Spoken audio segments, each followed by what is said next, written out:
All right, let's go ahead and get started. Where is he?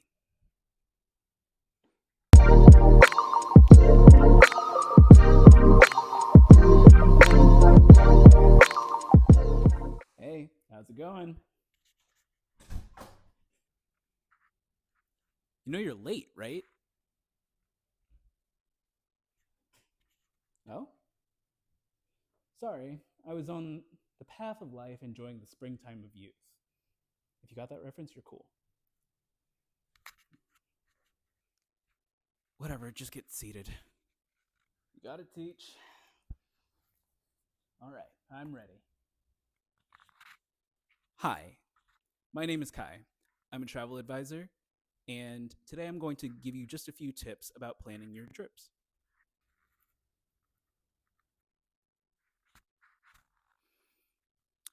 Yes.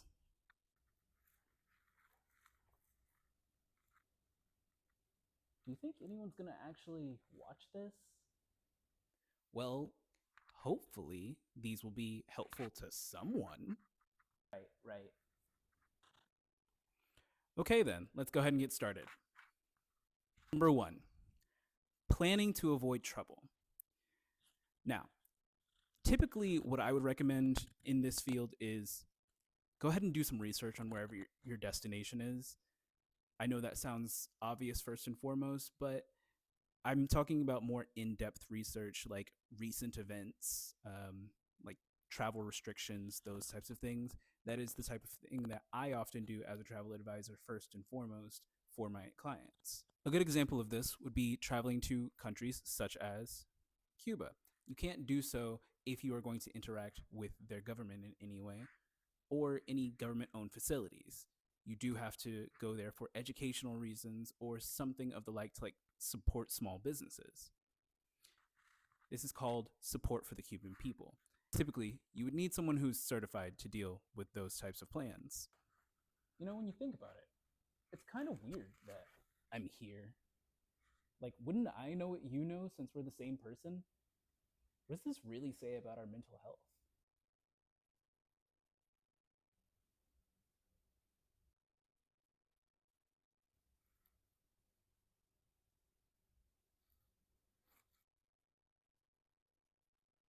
Probably good not to think about it.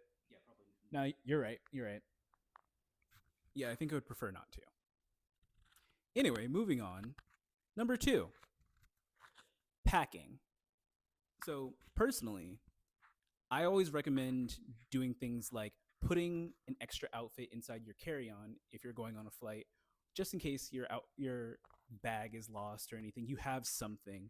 Putting like really basic items. Understand how much liquid can be brought on the plane, and you know what you can bring through security, so on and so forth. But I would also recommend doing something like army rolling your clothing so that when you pack it, you have a little bit more space and you can bring a few more outfits. I'd also highly recommend pre planning your outfits.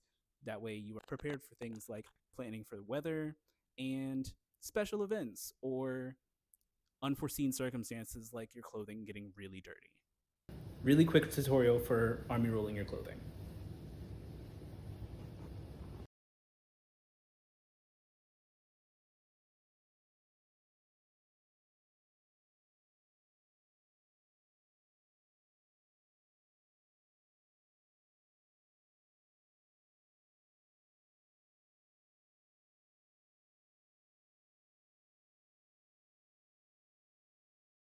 Number three, buffer time. Now, personally, when I plan, I usually recommend to my clients to have an extra day when they travel, especially if they're traveling via flight. You want to give yourself some time to adjust for jet lag, so on and so forth, or just like a little bit of extra time to enjoy. Um, I personally think that after travel, it kind of takes it out of you. So you won't really be doing too much that first night. And if instead you want it later on, I would put it at the very end. That way, you've gotten everything out of the way, and then you can rest before you head back home. Let's move on to number four, booking.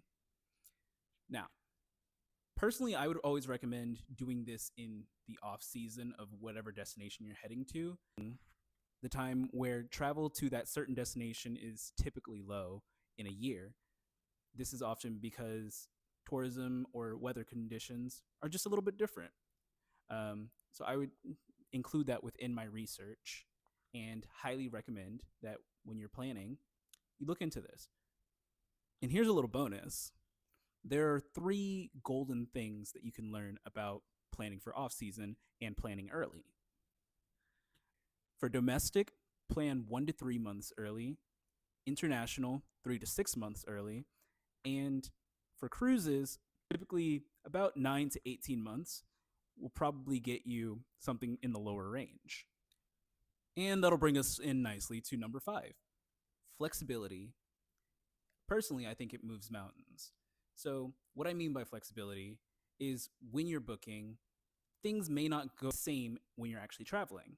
You do have to be prepared that something might go wrong, even if you've done all the pre-planning. I always recommend try to keep a cool head, ask for assistance, ask for all the information you can get, and typically someone will try to make things work for you. This happens at airlines, at hotels, and they're just employees. They're just trying to do their job. But sometimes you can get some extra benefits, such as an opportunity to really explore somewhere that you didn't originally plan.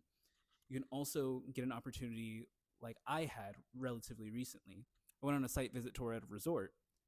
Unfortunately, the guide got sick halfway through our tour and we had to cut it short.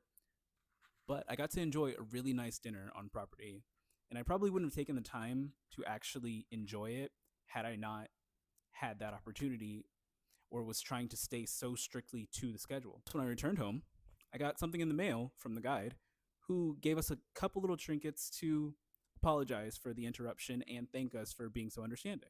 Now, obviously, I can't guarantee something like that will happen. However, you have a much better chance of things going right with you if you just remember that panic doesn't solve problems. I agree. You should definitely be flexible. Like if someone's late, there's no reason to chew their head off about it. Were you coming from a very far distance?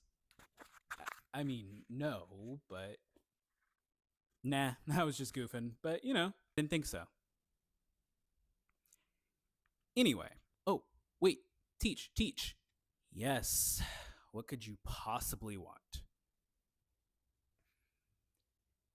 Yeah, so do you ever also think about existential horror that is the deep, dark, and nearly endless void known as the ocean? Or wake up in a cold sweat about how even though we've explored so much space, the most truly horrific alien creatures dwell within those waters, lurking and awaiting the right time to expose themselves for the unholy eldritch nightmares that they are? No? Just me? Huh. I need a break. Let's take a break. Sorry, Teach. That was probably bad timing. You're right. What you got there, Teach? Why do you have that look? Teach? Hey, Teach. Wait.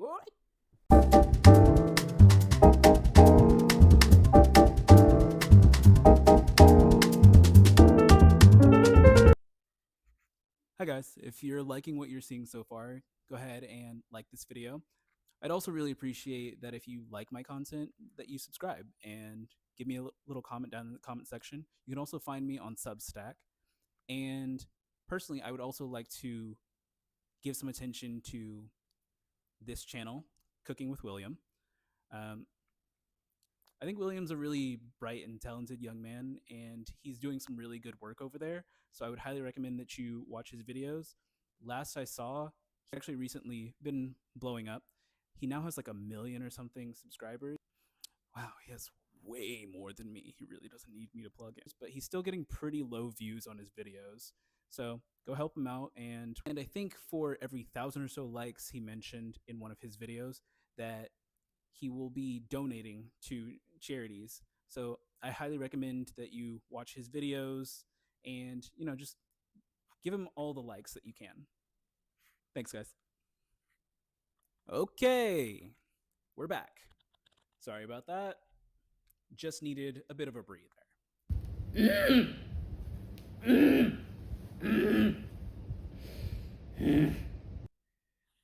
Let's move on.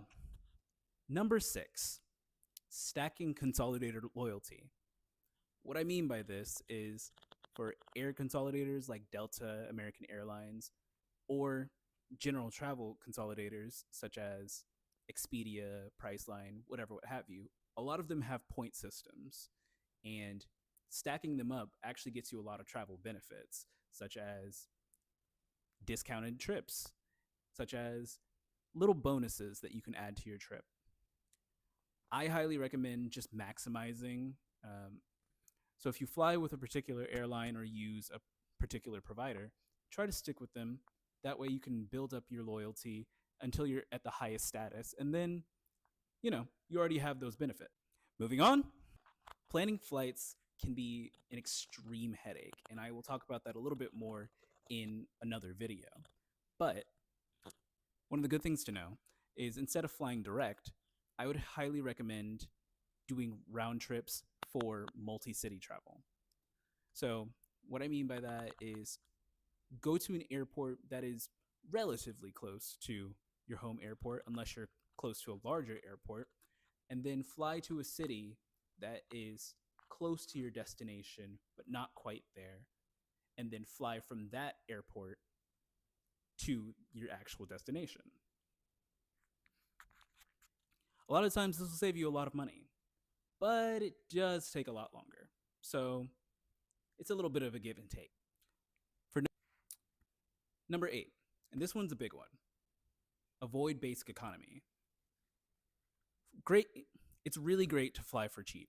However, oftentimes with basic economy, you end up losing a lot of things such as loyalty points, or you have to pay more in baggage fees because it's not included in the basic economy.